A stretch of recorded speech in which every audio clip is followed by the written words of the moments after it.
aldehida atau alkanal atau turunan alkana. Aldehida atau alkanal adalah senyawa turunan alkana yang mempunyai gus fungsi CHO dengan ikatan rangkap atom C dengan atom O. Rumus umumnya adalah CnH2nO dengan rumus senyawa RCHO. R adalah gugus alkil. Aldehida bersumber gus fungsi dengan keton yaitu CO. Selanjutnya, sifat fisika aldehida. Sifat fisika aldehida terbagi atas dua, yaitu 1 titik didih, 2 kelarutan. 1 titik didih. Karbon dan oksigen pada gugus karbonil berbagi 2 pasang elektron, namun pembagiannya tidak seimbang. Keelektronegativan oksigen lebih besar untuk mengikat pasangan elektron, sehingga kerapatan elektron pada oksigen lebih besar daripada karbon. Karbon lebih bermuatan positif, sedangkan oksigen lebih bermuatan negatif. 2 kelarutan. Pada umumnya aldehida berfase cair, kecuali formaldehid yang berfase gas. Aldehida suhu rendah mempunyai bau yang sangat menyengat, sedangkan aldehida suhu tinggi mempunyai bau yang enak sehingga dapat digunakan untuk parfum dan aroma tambahan. Selanjutnya, sifat kimia aldehid. Yang pertama, bila dioksidasi akan menghasilkan asam karbosilat. Misalnya, aldehid dioksidasi menghasilkan asam karbosilat karena atom O menyerang atom karbonil hanya, sehingga terbentuk OH. Contohnya, propanal bila dioksidasi akan menghasilkan asam propanoat. Yang kedua, dapat mereduksi larutan Fehling membentuk endapan merah bata.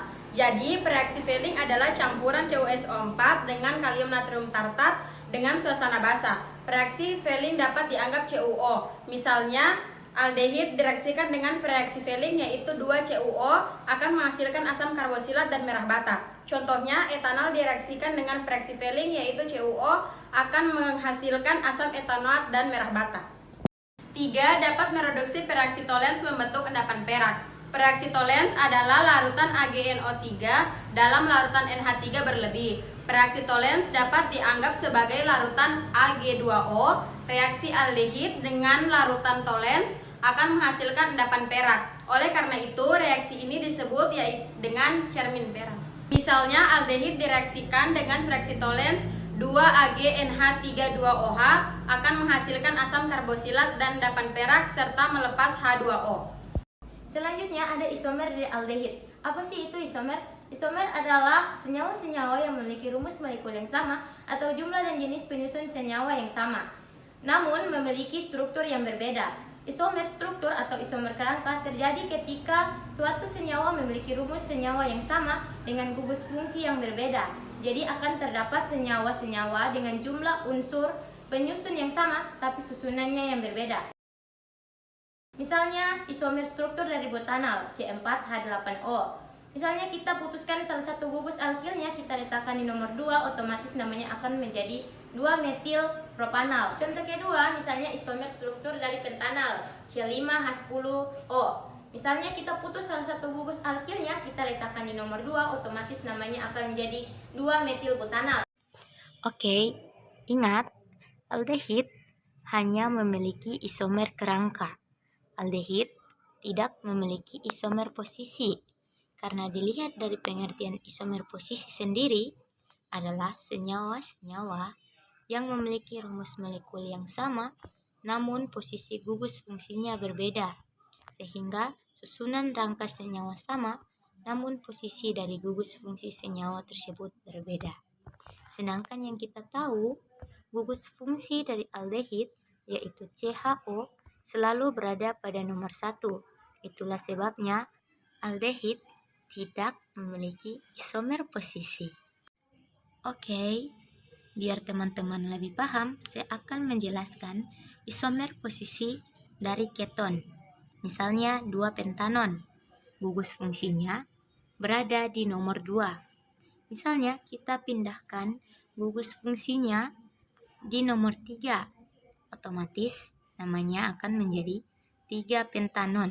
Itulah yang disebut dengan isomer posisi yang memiliki kerangka yang sama, namun posisi dari gugus fungsi tersebut berbeda. Bisa juga gugus fungsinya kita geser ke nomor 4, otomatis namanya akan menjadi 4-pentanon.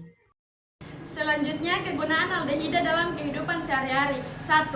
Formaldehida atau metanal digunakan sebagai antiseptik di rumah sakit untuk mensterilkan sarung tangan, dan alat bedah. Akan tetapi, penggunaan formaldehida sebagai antiseptik menurun akhir-akhir ini karena dicurigai mengandung zat bersifat karsinogenik atau zat yang dapat menyebabkan kanker. 2. Formaldehida juga digunakan untuk membuat plastik termoset atau plastik tahan panas. 3. Paraldehida juga digunakan sebagai akselerator vulkanisasi karet. 4.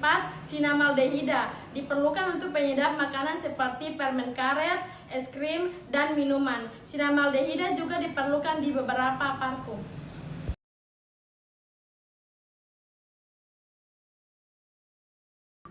Oke, selanjutnya kita akan bahas tentang pembuatan aldehid. Bagaimana sih cara pembuatan aldehid? Yang pertama, ada oksidator alkohol primer.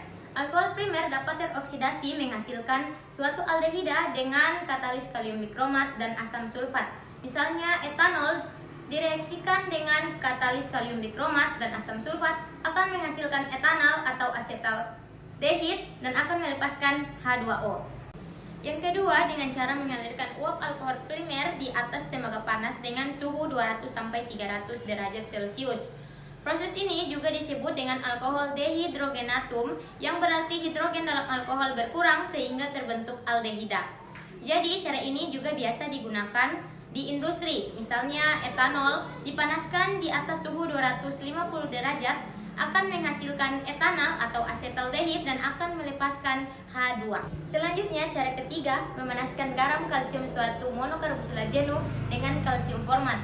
Pemanasan campuran garam kalsium asam monokarboksilat dengan kalsium format akan menghasilkan aldehida, misalnya kalsium asetat atau garam kalsium monokarboksilat. Bila dipanaskan dengan kalsium format akan menghasilkan asetaldehid dan melepaskan 2CaCO3.